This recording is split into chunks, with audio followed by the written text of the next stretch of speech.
Why do you keep coming back to Valencia after all these years?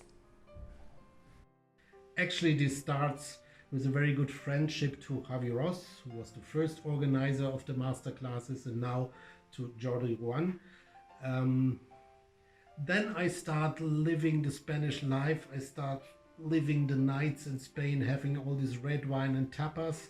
And then I see very early that there are very, very good clarinet players in and around Valencia that maybe belong to this banda tradition, what I think.